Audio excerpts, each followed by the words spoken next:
حضرت علی کو بھی اندازہ ہو گیا تھا کہ یہ مسائل کا حل نہیں ہے. اگرچہ ہمارا اہل سنت کا یہ عقیدہ ہے کہ جو حضرت علی اور معاویہ کے بیچ میں جو بھی نزاعات چل رہے تھے اس میں حضرت علی ہی حق پر تھے،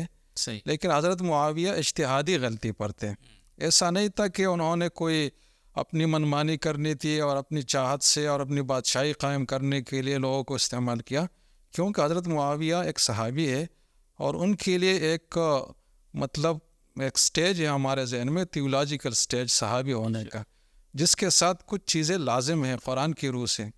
کہ اللہ تعالیٰ ان سے راضی ہے. وہ کلًا وعد اللہ الحسنى، اس میں حضرت معاویہ بھی آتے ہیں. کچھ لوگ کہتے ہیں نا ایک اہم بات میں بیچ میں کہ بعض لوگ کہتے ہیں کہ وہ سابقون الاولون من المہاجرین والانصار، تو وہ صحابہ اس کے بارے میں اللہ نے اور قرآن نے رضا کا اعلان کیا ہے جو سابقین اولین ہیں مہاجرین اور انصار، اور حضرت معاویہ تو فتح مکہ کے بعد مسلمان ہوئے ہیں. تو یہ بات غلط ہے اصولی طور پر. دوسری آیت کو یہ لوگ نہیں دیکھتے کہ لا یستوی منکم من انفق من قبل الفتح وقاتل اولئک اعظم درجۃ من الذین انفقوا من بعد وقاتلوا وکلا وعد اللہ الحسنى. تو قرآن نے وضاحت سے کہا کہ فتح مکہ کے بعد بھی جو مسلمان ہوئے ہیں وہ بھی جینون مسلمان ہے، صحابی ہے، ان کو صحابیت کا شرف اور مقام حاصل ہے اور اللہ کے رضا اور حسنہ اور جنت کا وعدہ ان کے ساتھ بھی ہے.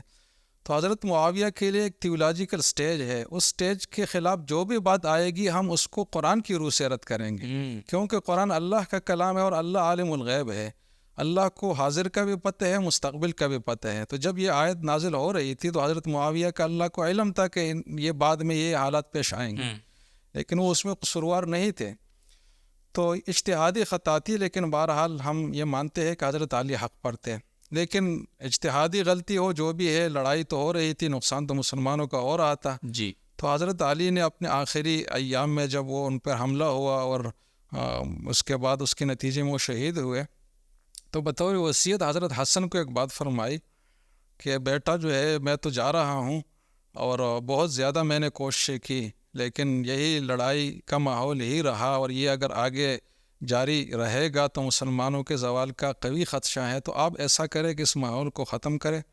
اور حضرت معاویہ کے ساتھ کوئی صلح اور مفاہمت کا ماحول بنائے اور کسی بات پر متفق ہو کر اس فضا کو بدل دے. تو حضرت حسن نے یہ بات جو ہے پلے باندھ لی اور اس پر بالکل والد کے منشے کے مطابق عمل کیا، اور والد کا منشا کیا حضور صلی اللہ علیہ وسلم کے ایک پیشگوئی کے مطابق انہوں نے اس پہ عمل کیا. جیسے کہ ایک مشہور حدیث ہے جس میں واقعہ ہے حضرت ابو بکرہ رضی اللہ عنہ سے روایت ہے کہ میں نے حضور کو دیکھا کہ ممبر پر تشریف فرماتے اور حضرت حسن ابن علی پہلو میں تھے، تو کبھی لوگوں کو دیکھتے کبھی اپنے نواسے کو دیکھتے، اور فرمائے کہ ان ابنی ھذا سید ولعل اللہ ان یصلح بہ بین فئتین عظیمتین من المسلمین، کہ یہ سردار ہے، فطری سردار ہے، یہ جس بھی حالت میں ہے سردار ہی ہے، دنیا میں بھی آخرت میں بھی، اس کی شان کو کوئی کم نہیں کر سکتا. اور اللہ تعالیٰ ان کے ذریعے سے مسلمانوں کے دو بڑے گروپوں میں جو آپس میں متصادم ہوں گے صلح کی کیفیت پیدا فرمائیں گے، اور ایسے ہی ہوا.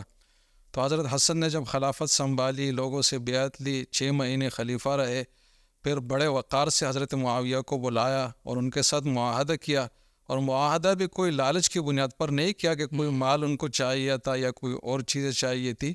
بلکہ خالص مسلمانوں کی وحدت اور امت مسلمہ کے اتفاق اور حبل اللہ کے ایک ہونے کے لیے اور مسلمانوں کی طاقت کو محفوظ رکھنے کے لیے معاہدہ کیا. اور ساتھ حضرت معاویہ سے بڑی صراحت سے بات کی، شرط لکھوائی معاہدے میں کہ ہم آپ کے ساتھ جب رہیں گے، جب تک رہیں گے جب آپ پچھلے خلفاء اور رسول اللہ صلی اللہ علیہ وسلم کے طرز پر حکومت چلائیں گے، جب آپ اس سے ہٹ جائیں گے تو ہم پھر آپ سے ہٹ جائیں گے. لیکن حضرت حسن آخر تک برقرار رہے، حضرت حسین بھی برقرار رہے حضرت معاویہ